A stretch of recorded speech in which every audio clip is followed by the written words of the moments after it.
not my beat. Greg Matzek is back with us. He is a host up in Milwaukee where he covers the Packers and more. Greg, I cannot believe how often we need someone from Milwaukee, but we're grateful to have you, my friend. How are you? Good.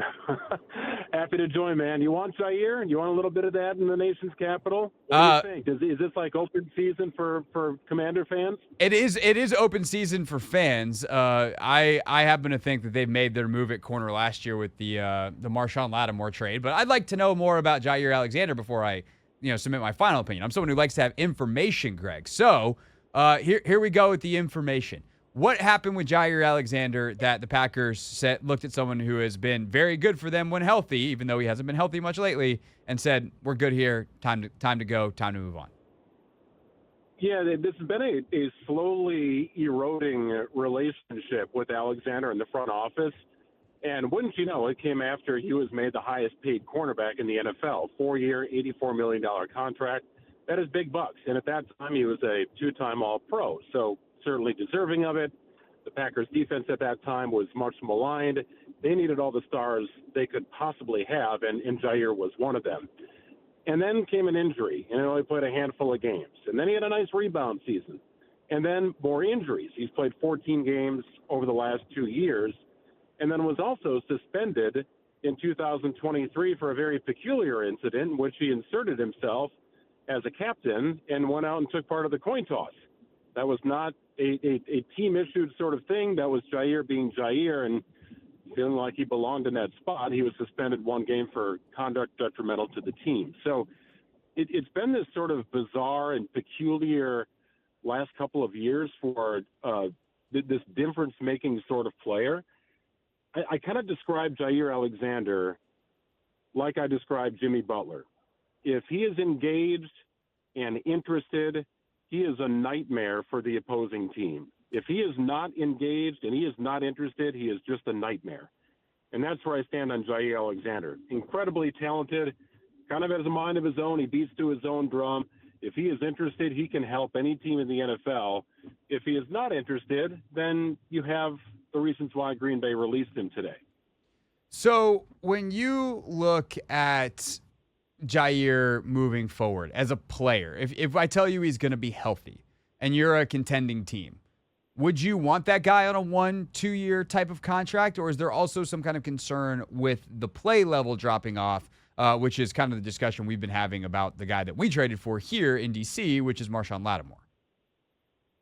Yeah, so that's kind of the difficult part. So Jaire is still pretty young, right? So he's got some runway left, I would imagine.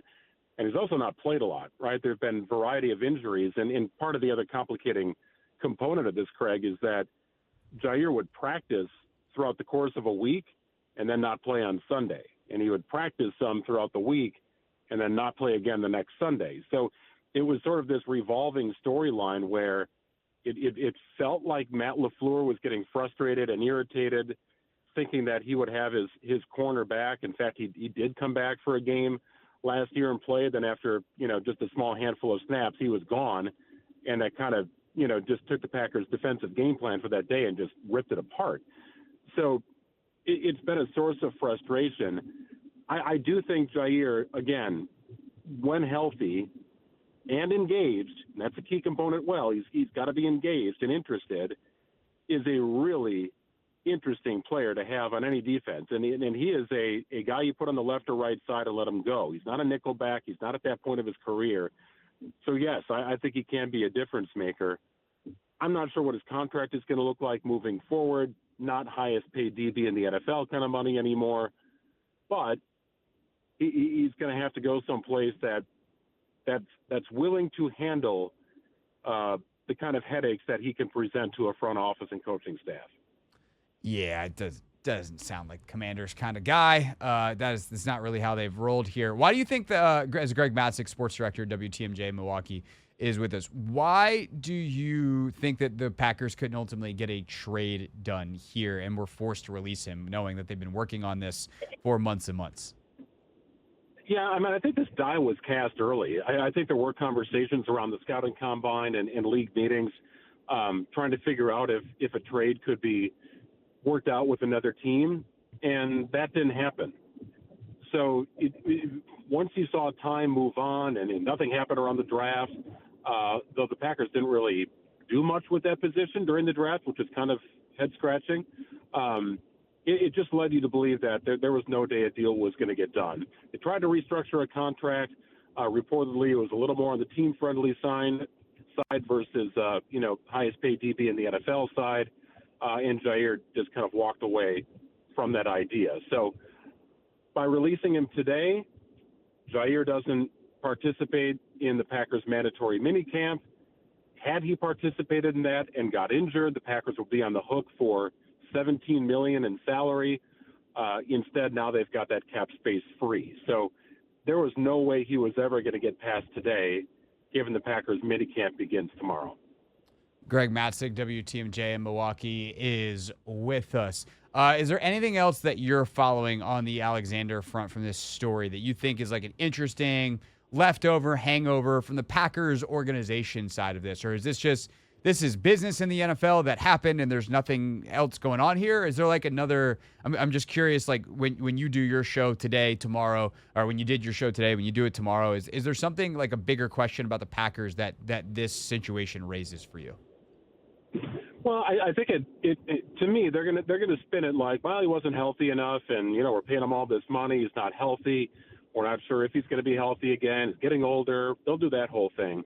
I think one takeaway that I have, Craig, is the Packers are only willing to put up with you being a pain in the butt for so long, and it was getting to that point where the combination of things just started to work against Jaire.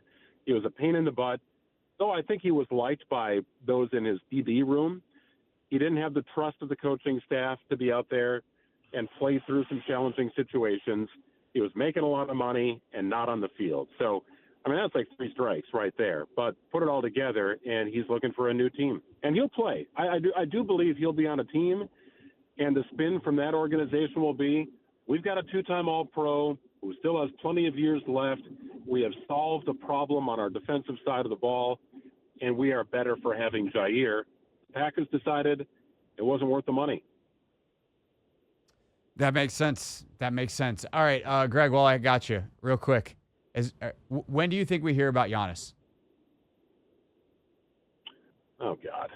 We're doing this. just like, when should we expect to hear, oh, there's stuff happening, or like, no, they've had the discussion and they decided that he's staying, which I hope for your sake that is the case, because I think that has been an amazing relationship that we've seen with a superstar with a city that has not only loved him, but like a franchise that did a lot of good stuff and won a championship there. Like, that's a great story, and I hope that he finishes his career there. So I'm asking, hoping that the answer is soon we're going to hear that they had the discussion, not in a way to say, like, I'm trying to pry him out of Milwaukee. I don't think you're going to hear anything. He's just going to be on the team. Like, nothing. I don't envision any. Although there will be Sharania reports or Chris Haynes reports on it. My understanding is that the Bucs and Giannis have already had a conversation. There are 2 ways to look at this, and this is how people in Milwaukee digest it, because we like to protect those who kind of grow up through the system here in Milwaukee and choose Milwaukee, right? Giannis has chosen Milwaukee multiple times after being chosen by the Bucs, and literally growing up as an adult in the city of Milwaukee in a foreign country and feeling comfortable. If you ever hear that the Bucs are actively shopping Giannis, then I think it's time for everybody to be like, whoa, something's going on here. But what we're hearing at this point is, yes, there's a conversation between the Bucs and their star player, and all these teams are calling the Bucs saying, hey, here's what we can offer. Here's our idea. Would you like to engage in discussion? Name a team that wouldn't be doing that, right? So to me, there's no real flames behind those stories. If the Bucs start actively shopping Giannis, then my attention is garnered. I'm interested now, but I don't think John Horst wants to be the general manager known for trading away the franchise's best player. That I would not want to be if I was him. I'll put it that way. You're the guy that traded Giannis. Great, good job. No thanks. Yeah, after being the guy that scouted Giannis, right? And bringing him here and signing him to the Supermax and really opening that window as wide as possible with as many veteran players to build around Giannis, right? The trading of all these draft picks, right? Giannis doesn't care about second-round draft picks. Trade them. We'll trade 3 of them for Jay Crowder. Well, that didn't work out very well, but nonetheless, John Horst's goal was to maximize the window to win a championship with Giannis. And now you're going to see some pieces fall apart. They traded Chris Middleton. Brook Lopez, I don't think will be back next year. And they don't have a lot of draft assets, but they'll have money to play with, which will be interesting. So I think what you sell Giannis on in Milwaukee is ownership. Giannis owns the city of Milwaukee, not the Bucks, not just Bucks fans. Giannis owns Milwaukee. All of the Deer District, everything built around downtown Milwaukee, that belongs to Giannis. So if he goes to another team, does he have that same sense of ownership? Does he have that same sense of comfort with his family? And also, does that team have enough to compete for a championship, considering what the Bucks might fetch in return for that trade? So Milwaukee just may, in fact, be the best home for him. Yeah, it totally makes sense to me. Greg Matzek, WTMJ in Milwaukee. Greg, appreciate your time as always, sir. And when inevitably the next Milwaukee-centric sports story pops up, we'll give you a call. I got you. Appreciate it, Craig. Thank you. You got it. Greg Matzek with us here on the Hoffman Show. That's interesting. I actually want to follow up on the Giannis piece because I had a thought as Greg was answering too. Next here on the Team 980. This is the Hoffman Show on the Team 980 and the Odyssey app.